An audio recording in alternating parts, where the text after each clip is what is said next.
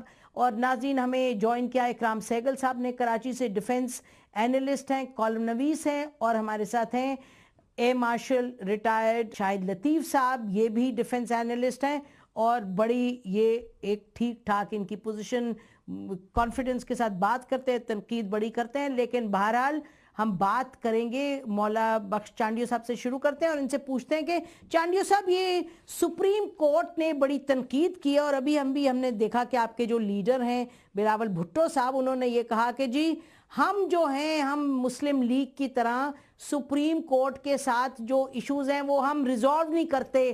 ہم مطلب انہوں نے یہ لفظ نہیں استعمال کیا, لیکن اگر اجازت ہو تو ہم کہیں کہ ہم نہیں مکمکا کرتے, ہم تو بات کرتے ہیں کھری کھری.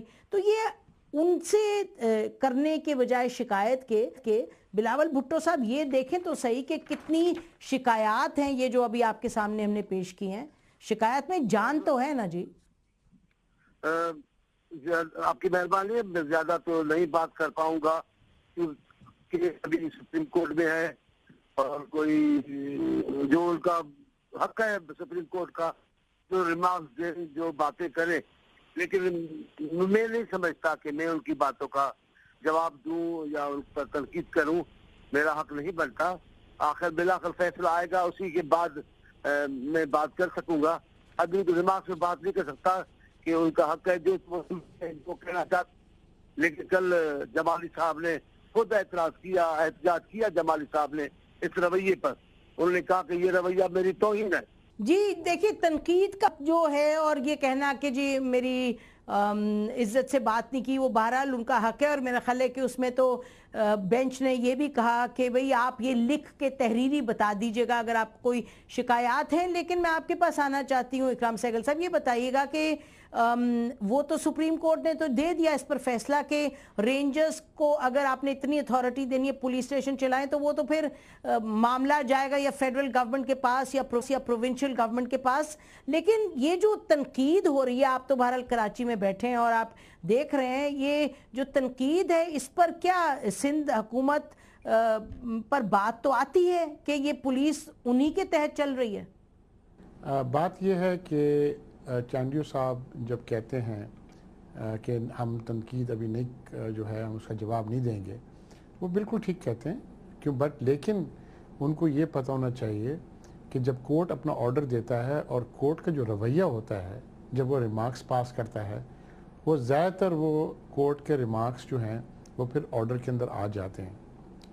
اب سندھ پولیس کے اچھے لوگ بھی ہیں, یہ نہیں کہ لوگ اچھے نہیں ہیں, لیکن زیادہ تر دیکھا گیا ہے کہ سندھ پولیس کے اندر کچھ ایسے ایلیمنٹس آ گئے ہیں. ایک تو کرمنل ایلیمنٹس جو ان کو خود پتہ ہے اور خود اعتراف کرتے ہیں کہ ہمارے کرمنل ایلیمنٹس ہمارے اندر موجود ہیں. دوسری بات پولیٹیسائزیشن ان کی ایسی ہوئی ہے کہ اس کی وجہ سے بڑے انلیگل اپوائنٹمنٹس ہوئے ہیں, ریکروٹمنٹس ہوئے ہیں, پروموشنز ہوئے ہیں, اور اس کے وجہ سے بولتے ہیں کہ جو انٹائر جو ایڈمنسٹریٹو نظام ہے وہ ایک بولتے ہیں نا ایک کنفیوژن کا شکار بن گیا ہے. اور سب سے جو امپورٹنٹ بات ہے وہ یہ ہے کہ جب ٹارگٹ کلنگز ان کے اندر لوگوں پکڑے گئے تھے اور ان لوگ نے پیرول پر بھیج دیے لوگوں کو, اور ایک کیس میں نہیں, وہ ایک کیس نہیں, 2 3 4 کیسز میں انہوں نے ان کو پیرول پر بھیج دیا. یہ بڑا ڈینجرس ہے. اچھا یہ اس کے معنی یہ ہے کہ آپ نے ایک بڑے مشکل سے ایک ٹارگٹ کلر کو پکڑا اور اس کو آپ نے چھوڑ دیا. اکرام سہگل صاحب جی میں اور پھر جب آپ نے اس کے بعد میں آتی ہوں آپ کے پاس واپس. یہ چانڈیو صاحب کہیں بیٹھے ہیں اسی جگہ پہ کہ وہ ہمارے ساتھ 2 منٹ سے زیادہ بات نہیں کر پائیں گے, میں تھوڑا سا ان کے پاس آتی ہوں, پھر اے مارشل صاحب سے بھی پوچھتے ہیں. یہ چانڈیو صاحب یہ بتائیے گا کہ یہ جو سندھ کی پولیس کی کارکردگی ہے اس حوالے سے کچھ آپ اس پر غور و خوض کر رہے ہیں, یا پھر